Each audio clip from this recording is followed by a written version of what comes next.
Septimius Severus ruled. The black people began to rule the Roman Empire. That's why for 193 AD is the time period. Then, 1453, the fall of Constantinople by the Ottoman Turks. That's when the Europeans began to, that's when the Europeans began to come back in power, the Caucasians, because what? They dwelt in an area called the Caucasus Mountains. So remember this, Rome, 193 AD, they come back in power in 1453. So the project is iconoclasm. That means breaker of images. So we're gonna read through these books. You have 10 minutes. Okay. We're gonna go to the book called the Icon, page 126. I had to write this down. It's a lot of pages, a lot of pages. And real quick, we're gonna relate this back to the Bible. So page 126, right here. I'm gonna show the pictures and I'm gonna pass it down. So everybody pass around, all right? Right here, you're gonna see dark images of Jesus Christ and his mother. The images of the prophets and the apostles, they were always painted dark-skinned people. It was the time of 1453 when they started to paint over them as Caucasian people. But they were always painted as dark people. And that's what I'm going to show you in all these books. So a lot of these images were produced before the Renaissance. Now we're going to go to page 155. Page 155. I'm going to show you.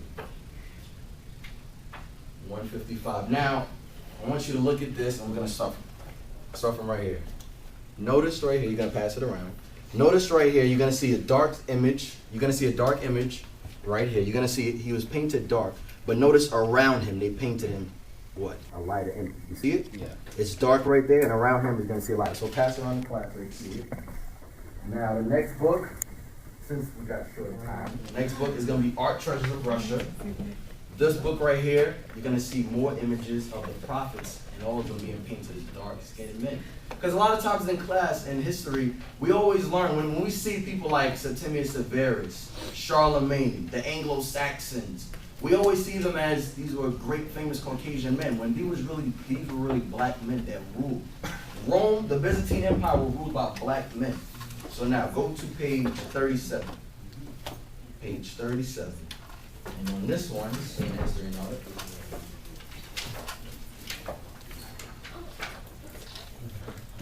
Right here, you see the Archangel Michael in the middle, Jesus Christ. Right next to him is Gabriel. What color are they painted? They're painted very dark. But in many books after 1453, they're painted white. Why? You had famous iconoclasts, Leonardo da Vinci, Michelangelo, Raphael, Donatello, 3 Ninja Turtles. They were hired to paint over these images. When I went to Rome and the Vatican, and I saw the 16th chapel, he was hired to paint biblical characters, Caucasian men. Why? So that when a lot of people begin to read the history of the Israelites and Jews, they would think that they were Caucasians. That's why.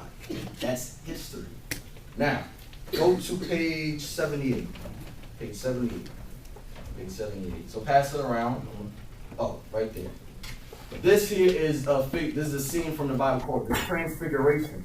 And when you see the prophets, you're going to see them as men of color. Notice here his garment is white, but the skin complexion on the prophets, they're all dark-skinned men. Because when you read the scriptures, you always read about the prophets. They always describe themselves as dark-skinned men. And our forefathers, black men, they painted them as that image of being men of color. But what happened? Remember this. 1453, the Renaissance. So now, we're going to go to Spain, a history and art. We're going to go to page 60. We're going to go to page 60. I want you guys to look at this. Now, these women are what color? White. What color are their fingertips?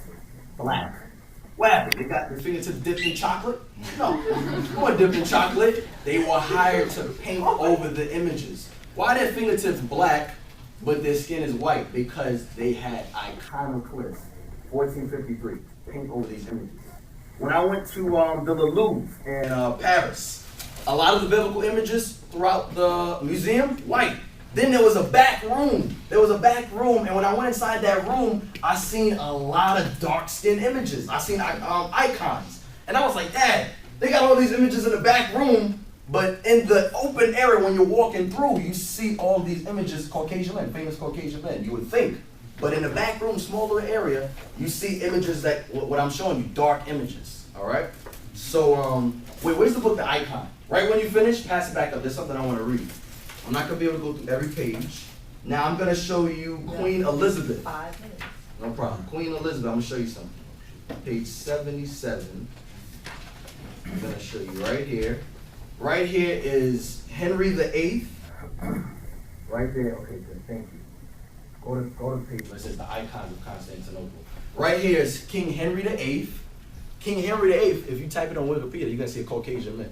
That's what you're going to see, Caucasian man. This is Henry VIII. He's a black man. Famous king, black man. But you see them as Caucasian man. Guess who this is in the middle? Queen Elizabeth I. She's a black woman.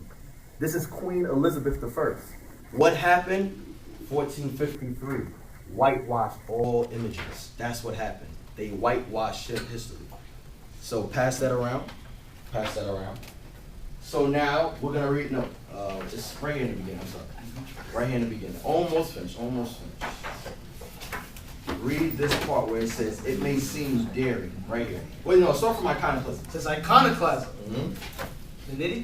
So it's Venetian looting in 1204. Right. And the sack by the Turks in 1453. Remember I said the Ottoman Turks sacked the Byzantine Empire, 1453. That's what Are the main reasons why only very few icons have survived in Constantinople. Right. It may seem daring, therefore, to write an entire chapter on the icons of the capital. Right. Yet the situation is not quite so hopeless. The situation of a lot of these icons with dark-skinned people, it's not so hopeless. Why? Because there are still some images that survive. That's why I'm able to show you these dark-skinned images. They didn't whitewash every painting because it was too many. Read on. It says icons existed not only as panel paintings, right, but also as frescoes and wall mosaics. Right. Some of which have emerged from layers of whitewash. They've emerged from what? Of whitewash. Layers of whitewash. That's why when I showed you that Christian woman, she had her image around there. She was all painted white, but her fingertips were black. Why? Because a lot of times they didn't finish whitewashing these images. Now that's all I wanted. Real quick, almost finished, bro. Almost finished. Almost finished. This is page 116. Guess who this is? Spartacus. Spartacus.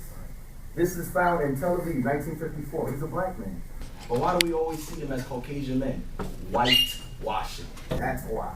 This is Spartacus. You can pass the book. You can pass the book. And one more. Two more points. Go to page 77. This is the Oxford, oldest English university. The Oxford Illustrated History of Medieval Europe. We're going to go to page 77, and we're going to look on the wall. Almost done, page 77. Hold on. I think it's page 77. Oh, 177, I'm sorry. 177. Right here.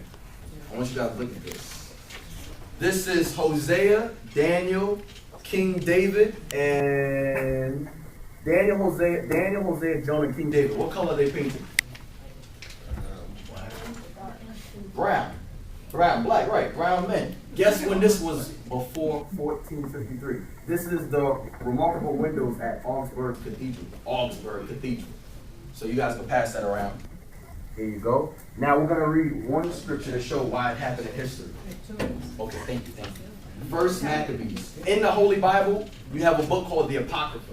The Apocrypha was taken out of the Holy Bible in the 1700s by the Protestant Church. The Apocrypha, you could get a King James Version Bible, 1611. You'll see the Apocrypha in it. This Bible has the Apocrypha in it. It cost me a great deal of money, but it has it. It's still in it. So read First Maccabees chapter 1. First Maccabees 1:1.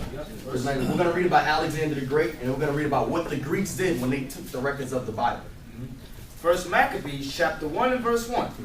And it happened after that Alexander, son of Philip, the Macedonian, who came out of the land of Kittim, and smitten Darius, king of the Persians. Remember, Alexander's forefather was Philip of Macedon. Now jump to verse 9 about what happened. You're going to see what happened when the Greeks. And after his death, they all put crowns upon themselves, so that they sons after them many years, and evils were multiplied in the earth. What did the Bible just say? And evils were multiplied in the earth. Because what the Greeks were doing, it was all against the Holy Scriptures. So go to 1 Maccabees 3:48. We're going to show you what the Greeks did. The Greeks took the records of the Israelites, and then there's something they did. Okay, Thank you. First Maccabees 3:48. Listen to what the Greeks did. Because iconoclasm, breaking images, that's nothing new. The Greeks took the records of the Israelites and they painted over them as white men. You're going to see it right here. And laid open the book of the law. The book of the law is the Holy Bible. Wherein the heathen. The heathen is talking about the Greeks because this is when Alexander, this is the time of Antiochus. But it's from chapter 1, it's talking about Alexander the Great. Chapter 3 goes in the time of Antiochus. He came out of the line of Seleucus, one of Alexander the Great's 4 generals. Come on. Wherein the heathen had sought to paint the likeness of their images. That's what they did. They took the records of the Israelites and what did they do? Paint the likeness of their images. Here it is in this called Our Living Bible. Israelite priests painted black men. These are Jews, black men. But what did the Greeks do? They painted over it. So I'm sorry, that was it. That was it. If you guys have any questions, please ask them now. All right?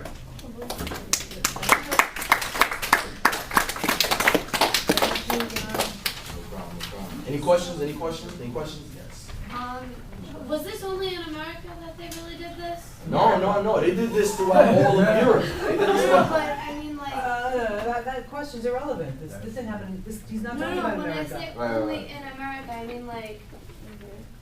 Are there more pictures that are shown throughout the world that do have darker skin? Well, that's what he's talking about. Right. That's exactly what I was showing. That's it. Because like this book, Art Treasures of Russia. In this book, Art Treasures of Russia, you see dark skin images all over throughout Russia. Because when you look up the history of the slave trade, they took a lot of slaves from Russia. Why was slaves in Russia? Because black people ruled Russia at one point in time. The reason why. Would they have pictures of? Yeah, a lot of these areas they're there. Because the reason why they called it the Dark Ages was because dark people ruled. So they called it the Dark Ages. That's why. But when they came back in power, 1453, they overthrew everything. Any other questions? Oh, yeah. Henry VIII and Elizabeth I. Are you talking about England? Exactly. Any other questions? No other questions? I know y'all got questions. What's your question? You're basically saying all the rulers, and according with everyone, all the prophets, Jesus, were all black. All dark skin men.